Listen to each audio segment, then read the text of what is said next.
दूध चाहिए था तो आवाज तेली होती है अब्बाजान। मैं पानी लेने आया था जावेद। तुम्हारी माँ को बुखार था। बुखार था तो रहमू को बुखार लिया होता। पानी लेना हो तो इस तरह अंधेरे की यार ले घर में दाखिल नहीं हुआ करते। रोशनी भी होती तो मेरे लिए अंधेरा ही था बेटे। हाथ गलत बर्तन पर जा पड़ा था। इरादा जो गलत है, हाथ कैसे सही पड़ता? नजमा, तो क्या मैं बेटे के घर में चोरी करने आया था? मैंने तो कुछ नहीं कहा, सिर्फ हालात कह रहे हैं कि वारदात होने वाली थी कि हम लोग जाग पड़े। जावेद, अपनी बीवी के मुंह पर हाथ रख लो। शोर मचाने की जरूरत नहीं है अब्बाजान। हम शायद जाग उठे तो मेरी बदनामी होगी। आफरीन है जावेद, मेरी जिल्लत का नहीं अपनी बदनामी का ख्याल आया है। मुझे ऊंची आवाज में वाकई नहीं बोलना चाहिए। बाहर समाना सो रहा है, लोग सो रहे हैं, अंदर गैरत सो रही है, नसीब सो रहा है और शायद नसीब बनाने वाला भी सो रहा है। मुझे शोर नहीं मचाना चाहिए। मैं चोरी करने आया था बेटे, चोरी करने। अब नहीं आऊंगा, अब नहीं आऊंगा। तुम खड़े क्या कर रहे हो? जा दफा हो जाओ। चलो जावेद, आधी रात को बेजार कर दिया। अल्लाह खैर।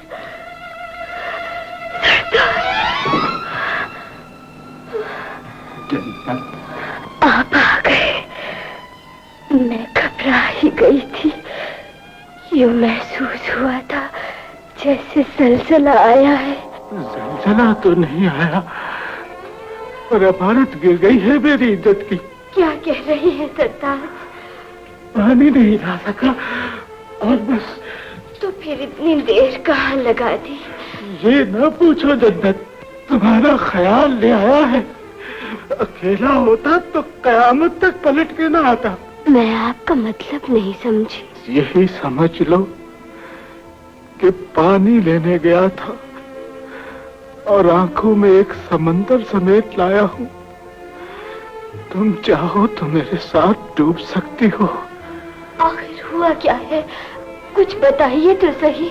ये न पूछो बेगम, सिर्फ एक बात का जवाब दो कि तुम बाकी जिंदगी खामिद के साथ गुजारना चाहती हो या औलाद के दरवाजे पर। अगर ये बात है तो फिर सवाल ना पूछिए। मेरा हाथ थाम कर दूसरे जहान तक ले चलिए।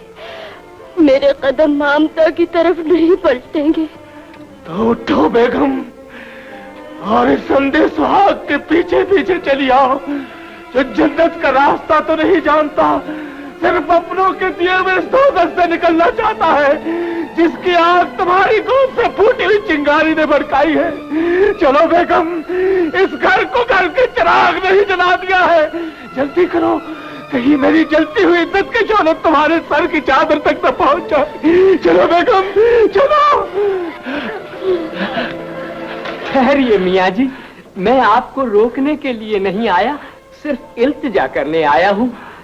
अगर आज अपनों ने आंखें बदल ली हैं, तो आज एक बेगाने को ही आजमा लीजिए। तुम्हें क्यों तरस आ गया है हम पर? तरस नहीं हुजूर, गैरत आ गई है।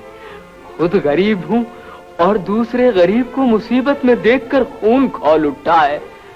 जुल्म आपके बेटे ने नहीं, एक अमीर ने किया है। आप मेरे साथ मेरी कुटिया में चलिए, नहीं तो मैं अपना सर इस दीवार से फोड़ लूंगा। रहमो, अगर जबान बंद रख सको तो एक कंधे का हाथ थाम लो, वरना रास्ते से हट जाओ। मियाँ जी, आजमा कर तो देखिए।